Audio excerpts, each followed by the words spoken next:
రక్షించుకుందాం రాపోలు గ్రామ బీసీ/ఎస్సీ భూముల్ని, రక్షించుకుందాం రాపోలు గ్రామ బీసీ/ఎస్సీ భూముల్ని.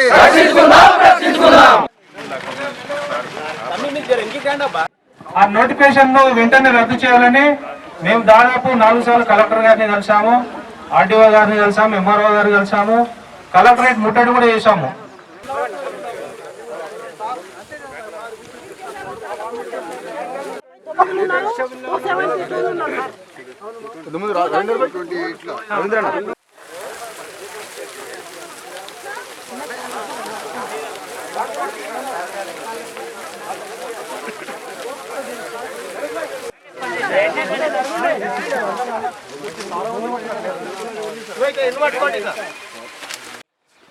కొడుకు కృష్ణ నాకు ఎప్పటి నుంచో తెలుసు. ఈ ప్రజల కోసం పోరాడాలని ఇంత గొప్ప శిబిరాన్ని ఏర్పాటు చేసి రైతుల పక్షాన నిలబడి వాళ్ళ కోసం కొట్లాడుతున్న సర్పంచ్ కృష్ణ గారిని అభినందిస్తున్నాను. పోటాపోటీగా పక్క గ్రామంలో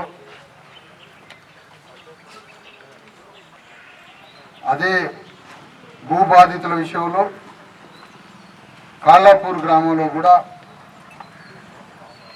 భారీ కమిట్మెంట్తో అక్కడ గ్రామంలో కూడా పెద్ద ఎత్తున యుద్ధం చేస్తున్న పులిందర్ గారిని కూడా మీ గ్రామం తరపు నుంచి వారిని అభినందిస్తున్నాను.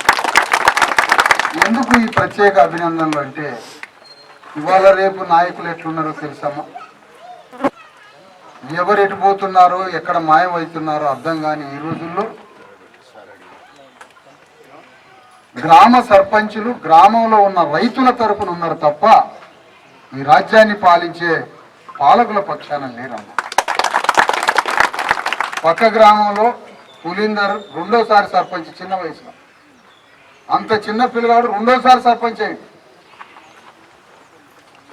ప్రజల గుండెల్లో ఉంటే 2 సార్లు కాదు 200 సార్లు అవుతుంది.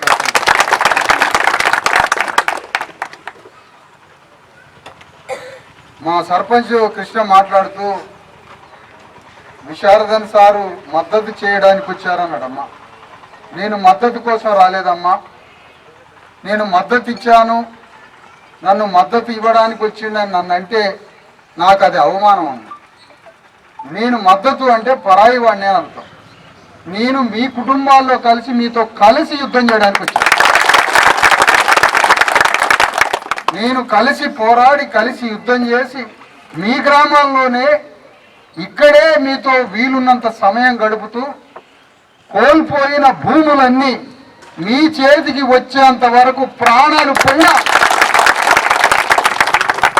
ఎంతకైనా తెగిడిచి మీకేం కాకుండా బాధిత రైతులకి ఏమి కావద్దు, బాధిత సామాన్య అమాయకులైన బీసీ/ఎస్సీ కుటుంబాల మీద ఒక్క చిన్న ఘాటు పడదు. త్యాగం చేస్తే నాయకులే చేయాలమ్మా, ప్రజలు కాదు త్యాగం చేయాలి. ఎందుకంటే నాయకుడు నాయకత్వం వహిస్తాడు, గౌరవాన్ని పొందుతాడు, కీర్తించబడతాడు, వీరుడుగా చరిత్రలో నిలబడతాడు. కాబట్టి ఆ వీరుడే త్యాగం చేయాలి తప్ప సామాన్య మీ ప్రజలు మీరు సుఖ సంతోషాలతో ఉండాలి. మీకోసం మేము యుద్ధం చేస్తాం. వద్దు తల్లి, ఈ రాజ్యం రేవంత్ రెడ్డి భూసేకరణ చట్టం అమలు చేస్తానడమ్మా. ఏ భూసేకరణ అమ్మా ఇది? ఏం భూసేకరణ? ఇది భూమి మీద సమాధి చేసే సేకరణ అమ్మా. ఇది సమాధి చేసి తెలంగాణలో ఉన్న బీసీ/ఎస్సీ చిన్న సన్నకారు రైతులకి గోరీ కట్టి మన పీరియలు నిలదీసి మన మీద, మన సమాధుల మీద, మన గోరీల మీద తిండి తిని బలిసిపోయిన రాజ్యంగా రేవంత్ రెడ్డి అవతరించడానికి చిన్న చిన్న రైతుల నోటికాడ భూమి లాక్కుంటున్న దుర్మార్గుడమ్మా రేవంత్ రెడ్డి. ఈ ఎమ్మెల్యే నాటమ్మా, ఎమ్మెల్యే అంటే ఓట్లేసి గెలిపించినటువంటి ఎమ్మెల్యే ఇలాంటి ఎమ్మెల్యేని గెలిపిస్తే అయ్యా మా భూములు లాక్కుంటున్నారు ఏంది సంగతి అని అంటే, మా భూములు లాక్కుంటున్నారు ఏంది సంగతి అంటే ఆయన అంటున్నాడు కదా, మీరు ఎక్కువ పోరాడితే మిమ్మల్ని జైలు పాలు చేస్తా అని బెదిరిస్తున్నట్టు. నిన్ను బెయిల్ కాదు, మమ్మల్ని జైలు పాలు చేయడం కాదు, నీవు నీ ముఖ్యమంత్రి రేవంత్ రెడ్డి నిన్ను మీ ఇద్దరికి రాబోయే ఎన్నికల్లో గోరు కట్టి మిమ్మల్ని సాగనంటే పని చేస్తున్నారు. ఎందుకంటే చూడండి అమ్మా, 100 ఎకరాలు వేల ఎకరాలు, లక్షల ఎకరాలు గవర్నమెంట్ దగ్గర ఉన్నదమ్మా. పెద్ద పెద్ద రైతుల దగ్గర ఉంది, ప్రభుత్వం దగ్గర ఉంది. అనేక రకాల ప్రభుత్వ భూములు ప్రభుత్వం దగ్గర లక్షల ఎకరాల భూమి ఉంటే నోటికాడ కూలీనాలి చేసుకొని 1 ఎకరం 2 ఎకరాల మీద వ్యవసాయం చేసుకొని తిండి తినేటువంటి సన్న చిన్నకారు బీసీ ఎస్సీ ఎస్టీ రైతుల భూములు కావాలన్నా నీకు? నీకు ఈ భూములు కావాలన్నా? ఏం గవర్నమెంట్ దగ్గర లక్షల ఎకరాల భూములు లేవా? వేల ఎకరాల భూములు లేవా? వీళ్ళు బతికే, నా సామాన్యంగా బతికే, తిండి తిని బతికే, దాని మీదనే ఏదో మామూలుగా బతికేటువంటి ఒక రైతుల 2 ఎకరాలు 3 ఎకరాల భూములు గవర్నమెంట్ ఏ హక్కుతో తీసుకుంటుంది? లావణ్య పట్టాల కింద తీసుకుంటుంది గవర్నమెంట్. భూములు ఏదైతే అప్పట్లో ఇచ్చిందో ఆ భూములు తీసుకుంటుందట, పట్టా భూములు కూడా తీసుకుంటుందట. ఎవడిచ్చిండు మీకు హక్కు అంటారు? ఎవడు మా భూమిలో నీకు అడుగు పెట్టే హక్కు ఎవడిచ్చాడు నీకు హక్కు అని అడుగుతున్నా. ఎవడు వాడిని పట్టరాని నీకు ఎవడిచ్చిండు హక్కు? మా భూమిలో అడుగు పెట్టడానికి నీకు ఎవడు హక్కు ఇచ్చిండు? దేనికి? ఇంత దుర్మార్గమైనటువంటి ప్రభుత్వం, అసలు ఆక్రమించే స్వభావం, ఒక భూమిని ఆక్రమించడం ఎంత ధైర్యం అమ్మా. పక్కన భూములన్నీ చూసుకొని రావడం వల్ల లేట్ అయిందమ్మా. పక్కనట మరి ఇక్కడ 1-2 పేద రెడ్లుంటే వాళ్ళని నేను అనట్లేదమ్మా. నేను పేద రెడ్లేనా, పేద కమ్మ రైతులేనా, పేద వెలమ రైతులేనా, పేద అగ్రవర్ణాల రైతుల పక్షాన ఉండే మనిషినమ్మా నేను. నాకు కులం లేదమ్మా. కానీ నేనేమంటున్నానంటే తల్లి, పక్కన ఉన్నటువంటి గ్రామంలో 150 ఎకరాలున్న రెడ్డి రైతు భూమి ముట్టుకోడాటమ్మా. 150 ఎకరాలున్న రెడ్డి రైతు భూమిలో 1 సెంటు భూమి ముట్టుకోడట. అక్కడ ఉన్న సాగరాల భూములు, గొర్రెల భూములు, ముష్టిగొల్ల భూములు, చిన్న చిన్న సన్నకారు రైతులైన ఎస్సీ ఎస్టీ భూములు మాత్రం కావాలి. ఇంతకన్నా దుర్మార్గం ఉంటుందమ్మా దేశంలో? ఎందుకు 150 ఎకరాలు ఉన్న రెడ్డి రైతు భూములకు పోయి ఎందుకు ఆ భూమిని ముట్టుకోవు? ఎందుకు ఆ భూమిని నువ్వు ఇండస్ట్రియల్ పార్క్ కింద ఆ భూములు ముట్టుకోకుండా చిన్న చిన్న సన్నకారు రైతుల బీసీ ఎస్సీ ఎస్టీ భూములు ముట్టుకోవడం ఏంటి? సిగ్గుచరం ఉందా రేవంత్ రెడ్డి గారు అడుగుతున్నాయి. అంటే ఈ రెడ్డి రాజ్యమా? అంటే బీసీ ఎస్సీ ఎస్టీలు బతకొద్దా? అణగారిన కులాలు బతకొద్దా? ఎస్సీ ఎస్టీ భూములు నీ పొంద మీద ఇండస్ట్రియల్ పార్కు నీ దినం మీద వేసుకొని హైదరాబాద్ ఏదైనా కట్టుకొని సాగు. ఈ గ్రామాలు దొరికినాయా? ఇక్కడ ఎస్సీ ఎస్టీ భూములు నీకు దొరికినాయా అని అడుగుతున్నాం. ఈ సందర్భంగా డిమాండ్ చేస్తున్నాం, మర్యాదగా గౌరవంగా ఏ గెజిట్ అయితే నోటిఫికేషన్ చేసి ఇండస్ట్రియల్ పార్క్ కింద 1450 ఎకరాలు కావాలని అమాయకులైన బీసీ ఎస్సీ ఎస్టీలు రాపోలు గ్రామంలో, కాళ్ళపూర్లో అమాయకులు, మూగజీవులు, నోరు తెరవనోళ్ళు, పిచ్చోళ్ళు బీసీ ఎస్సీ ఎస్టీలు అనుకొని 1450 ఎకరాలు ఈ 2 గ్రామాల్లో సేకరించాలనుకున్న రేవంత్ రెడ్డి నిర్ణయాన్ని గౌరవంగా వెనక్కి తీసుకో, లేకపోతే నీ మీద యుద్ధానికి సిద్ధమైతామని ప్రకటిస్తున్నాం. అమ్మా ఖమ్మంలో నెల రోజుల క్రితం అమ్మ 30-60 ఎకరాలు ఈయన భూదాన యజ్ఞ భూములు. ఆ భూములలో 750 మంది ఇండ్లు నిర్మించుకొని ఉంటారు. 750 మంది అక్కడ ఇండ్లు కట్టుకొని నిర్మించుకొని ఉంటే రేవంత్ రెడ్డి మంత్రులు అంతా కలిసి జేసీబీలు ప్రొక్లైన్లు వచ్చి 750 ఇళ్లని నేలమట్టం చేసి భూమిని కూల్చిపారేశారన్నమాట.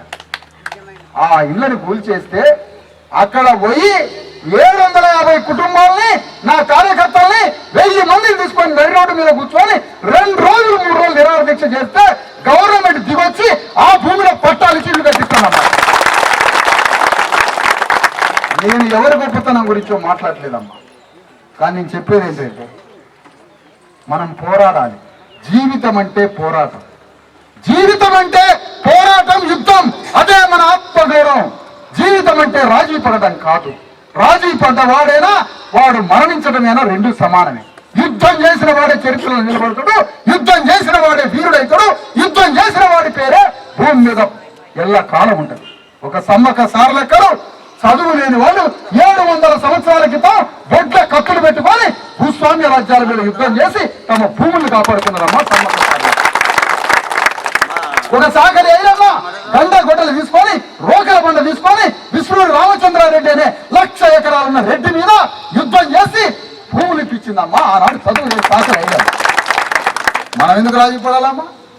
ఎందుకు రాజీ పడాలా? ఎవరికి భయపడి రాజీ పడాలా? రేవంత్ రెడ్డి మీద యుద్ధం చేసి మన కడుపులో పుట్టిన బిడ్డలకి ఒక్క అంగుళం భూమి పోకుండా ఆ భూమిని బిడ్డలకి ఇవ్వడానికే ఈ పోరాటం మొదలు పెట్టమని కోరుతా ఉంది. ఎందుకు రాజీ పడాలి? ఎవరికి భయపడాలి? అర్ధరాత్రి పూటలు వచ్చి మీకు మాయ మాటలు చెప్పి ఎవడైనా సంతకాలు పెట్టిస్తే వాడి సంకలాల చేతులు పెట్టి గుంజి అవతల పడేయండి. ఎవడైనా సంతకాలకు వచ్చినా అర్ధరాత్రి పూట మాయ మాటలు చెప్పి మీకు ఉద్యోగాలు ఇస్తాం, మీకు అయ్యి ఇస్తాం, ఈ ఇస్తామని తెల్ల కాగితాల మీద సంతకాలు కానీ ఎవడైనా పెడితే వాడి సంకలాల చేతులు పెట్టి గుంజకొచ్చి ఊరిపైన పడేయండి. నాకు ఫోన్ చేయండి, మా వాళ్ళకి ఫోన్ చేయండి. చుట్టుపక్కల బీసీఎస్సీ ఎస్టీ ధర్మ సమాజ్ పార్టీ కార్యకర్తలు మిలిటరీ లాగా పహరా కాస్తారమ్మా. ఏ క్షణం ఎవడు ముట్టుకోవడానికి వీల్లేదు, మా భూముల్ని ముట్టుకోవడానికి వీల్లేదు. రక్త తర్పణం చేసి చెమటని ధారపోసి రక్త మాంసాన్ని భూమికి ధారపోసి ఈ ఊరిని కట్టి ఈ 100 ఎకరాల పంటలు పండించుకుంటూ వారసత్వంగా వస్తున్న భూముల్ని మేమెట్లా వదులుకుంటామయ్యా? ప్రాణమైనా పోవాల్సిందే కానీ భూమి వదులుకోం, సమస్య లేదు. అందుకని ఈ భూముల్ని కాపాడాలి. మనం ఈ భూముల్ని కాపాడుకొని మన బిడ్డలకి ఇవ్వాల్సి. అమ్మ ఎక్కడైనా రాజ్యం అంటే ఏం చేస్తారమ్మా? రాజ్యం ఒక దవాఖానా కట్టియాలి, ఒక బిడ్డలకి స్కూల్ కట్టియాలి, చేతి నిండా పని ఉపజెప్పాలి. మనందరం చల్లగా బతకడానికి గవర్నమెంట్ అన్ని పనులు చేయాలి. ఇది ఏ పని చేయడట, ఉన్న భూములు లేకపోతాడు. మనకి ఏమి చేయకపోగా, ఎలాంటిది చేయకపోగా ఉన్న భూములు లేకపోతాడు. అంటే మాకు దవాఖానా లేదు, మా బిడ్డలకి మంచి ఇంగ్లీష్ మీడియం స్కూల్ లేదు, మా చేతి నిండా పని లేదు, మా కూరగాళ్ళకి ఉద్యోగాలు లేవు. ఉల్టా మాకున్న 2 ఎకరాలు 3 ఎకరాల భూమిని రేవంత్ రెడ్డి లాక్కపోతున్నాడు. ఈ ఎమ్మెల్యే అంటున్నాడు కదమ్మా మొన్న, నాకేం తెలుసు, నాకేం సంబంధం, ఇదంతా రేవంత్ రెడ్డికే సంబంధం అన్నమాట. ఎట్లా వాగిండో మొత్తానికి బయటికి తీసినాం. అవును, ఈ భూములు తెలంగాణ గడ్డ మీద బీసీఎస్సీ ఎస్టీ భూముల్ని అన్యాయంగా అక్రమంగా ఆక్రమణ స్వభావంతో మొత్తం భూముల్ని లాక్కోవడానికి రాక్షసులాగా బయలుదేరింది రేవంత్ రెడ్డి. అలాంటి రేవంత్ రెడ్డి అనే భూ రాక్షసుడు, భూకామందుడి చేతిలో ఇవాళ మన 2 గ్రామాల భూములు అతని కంట్లో పడ్డాయమ్మా. ఇవాళ రాజ్యాన్ని అనేది మంత్రులు కాదమ్మా, ల్యాండ్ బ్రోకర్లు, భూమి దళారులు, రియల్ ఎస్టేట్ బ్రోకర్లు ఈ రాజ్యాన్ని పరిపాలిస్తారు. దీని మీద మనం మాట్లాడాలి. దీని మీద మనం జ్ఞానంతో న్యాయంతో జీవితం అంటే అర్థం ఏంటో తెలుసుకొని ఆగండమ్మా, ఆగుతల్లి, అర్థవంతమైన జీవితం గడపాలి, పోరాటం చేయాలి. అందుకని ఈ పోరాటంలో మనం అందరం ఖమ్మంలో రాజీ పడ్డట్టయితే అమ్మా ఆ పని అయ్యేదా? ఖమ్మంలో రాజీ పడ్డట్టయితే 750 కుటుంబాల్లో 400 మందికి పట్టాలు ఇచ్చి ఆడ ఇల్లు కట్టిస్తామని ఏ కలెక్టర్ అయితే ఎల్లగొట్టిండో అదే కలెక్టర్ ఆ 400 మంది దగ్గరకు వచ్చి ఇగో మీకు పట్టాలు ఇచ్చి ఇక్కడ ఇల్లు కట్టుకోండి అని ఎందుకు ఇచ్చిందమ్మా? ఎందుకో తెలుసా? ఆడ పోరాడింది నాయకుల గొప్పతనం కాదమ్మా, అక్కడ భూమి కోల్పోయిన ఇల్లు కోల్పోయిన బాధితులు నడి రోడ్డు మీదకి వచ్చి యుద్ధం చేసిందమ్మా. దిగొచ్చింది రాజ్యం దిగొచ్చిందమ్మా. అవసరమైతే రాహుల్ గాంధీ దగ్గరికి పోయి ఈ రాజ్యాన్ని నడుపుతున్నది రాహుల్ గాంధీ, రేవంత్ రెడ్డి కాదు. రేవంత్ రెడ్డి పైన రాహుల్ గాంధీ చెప్పాలా, ఢిల్లీకి పోవాలా, హైదరాబాద్ నడిచిపోవాలా, ఇక్కడ నుంచి నడక బయలుదేరి రేవంత్ రెడ్డి ఇంటి దాకా పోయానా అని ఏంది బాబు ఈ సంగతి ఏందని రేవంత్ రెడ్డిని అడగాలి. అన్ని రకాలుగా పోరాటానికి సిద్ధపడాలి. సిద్ధపడి అన్ని పార్టీలను అడుగుదామమ్మా, అన్ని పార్టీలను అడుగుదాం. మనకేం బేసేజ్ లేదు. టీఆర్ఎస్ నాయకులు అడుగుదాం, వస్తారా పోరాటానికి? కానీ నేనేమంటానంటే అమ్మా, పోరాటం అంటే ఒకసారి వచ్చి ఫోటో దిగి మీ దగ్గర కాగితం తీసుకొని పోయే టైపు కాదమ్మా. మీరు పోరాటం అంటే మన కొంపలో సమస్య వస్తే ఎట్లా తిరుగుతామో జనం కోసం సమస్య వస్తే అట్లా తిరగాలి. నాకు కావాల్సిన అలాంటి నాయకుడు. నీ ఇంట్లో పని దొరికితే బువ్వ తినవు, నీళ్లు బంద్ చేసి పిచ్చిగా తిరుగుతాం. మనకి ఆ పని అయిందాక మనదే ఉంటుంది, మనకి ఆ పని అయిందాక నిద్ర పట్టదు. నాయకుడు కూడా అట్లనే తిరిగితే ఈ దేశం బాగుపడుతుంది, ఈ సమాజం బాగుపడుతుంది. నాయకుడు కూడా జనంలో మనిషి ఎట్లయితే తన ఇంట్లో పని మీద తిరుగుతాడో జనం కోసం కూడా అట్లా తిరిగే నాయకుడు కావాలి. అట్లా మన పార్టీలు అడుగుదాం, టీఆర్ఎస్ అడుగుదాం, మొక్కుబడిగా వచ్చి ఒక 10 నిమిషాలు ఫోటో దిగిపోదు. బీజేపీ పార్టీని అడుగుదాం, వస్తారా రారా? సిపిఎం అడుగుదాం, వస్తారా రారా? సిపిఐఎంఎల్ పార్టీని అడుగుదాం, వస్తారా రారా? జాగృతి అధ్యక్షురాలు కవిత గారిని అడుగుదాం, వారిని ఆల్రెడీ అడగడం జరిగింది. ఈ యుద్ధంలో సిద్ధంగా ఉన్నా, నేను ఎప్పుడు పిలిచినా రావడానికి రెడీ అని వారు ప్రకటించడం సంతోషం. అట్లా ఏ పార్టీనైనా ఎవరు వచ్చినా కూడా మనం కాదనదు. ఏ రాజకీయ పార్టీ వచ్చినా ఆ పార్టీలతోటి మనం యుద్ధానికి సిద్ధమైదామా. నాకు 10 రోజుల క్రితమే విషయం తెలిసిందమ్మా.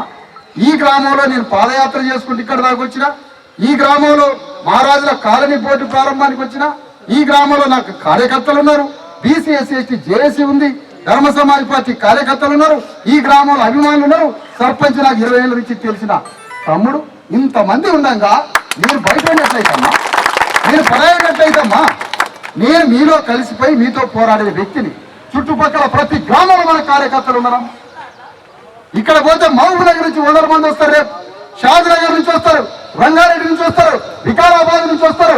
రాష్ట్ర వ్యాప్తమైన కార్యకర్తల్ని 1000 మందిని ఇక్కడ దింపుతాం. పరిష్కారం అయ్యేంత వరకు కొట్లాడుతాం. ఎందుకంటే ఇవాళ ఈ సమస్య మన గ్రామం ఒక్కటే అనుకోవద్దమ్మా. ఆ రాక్షసుడు ఈ గ్రామానికి వచ్చిండు, రేపు ఇంకో గ్రామానికి పోతాడు, ఇంకో జిల్లాకు పోతాడు, ఇంకో మండలానికి పోతాడు. భూములు ఎక్కడున్నాయో ఆ భూముల మీద కన్నేసి ఆ భూముల్ని ప్రైవేటు కంపెనీలకి, ఇండస్ట్రీ పేరు మీద, ఇంకో పేరు మీద, ఇంకో పేరు మీద రాష్ట్రంలో ఉన్న 100,000 ఎకరాల భూమిని ప్రైవేటుకి, పరిశ్రమలకి ఒప్పజెప్పబోతున్నామ్మా. తిండి గింజలు పండించుకొని 2 ఎకరాల రైతు భూమి, భూస్వాముల భూములు కనపడలేదా అండి? నీ దగ్గర ప్రభుత్వం దగ్గర లక్షల ఎకరాల భూమి లేదా?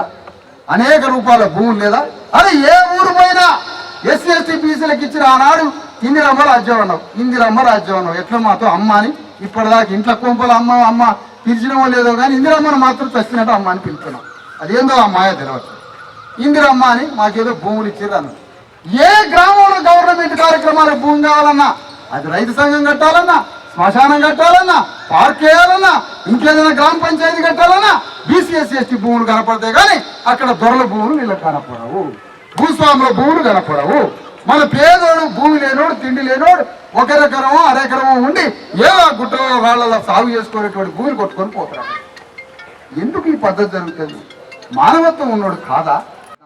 భిన్నమైన పోరాటం చేద్దాం, చారిత్రాత్మకమైన పోరాటం చేద్దాం. మన పోరాటం రాష్ట్రం కనువిప్పి, రాజ్యం కళ్ళు తెరిచి మనల్ని క్షమాపణ కోరి మన భూములు మనకిచ్చే విధంగా రాజ్యం మీద పోరాటం చేద్దాం. ఆ రకమైన ప్రణాళికతో మళ్ళీ వస్తాం. మేము నా డోలాగొచ్చు మీకు ప్రణాళికను తయారు చేసి పోరాటంలో భాగస్వాములు చేస్తాం. ఒకసారి భూమి మీదకి పోయి సర్పంచులు తీసుకొని భూమి మీదకి పోయి ఈ రాపోలు గ్రామ భూములన్నీ చూసి వద్దామని కోరుకుంటూ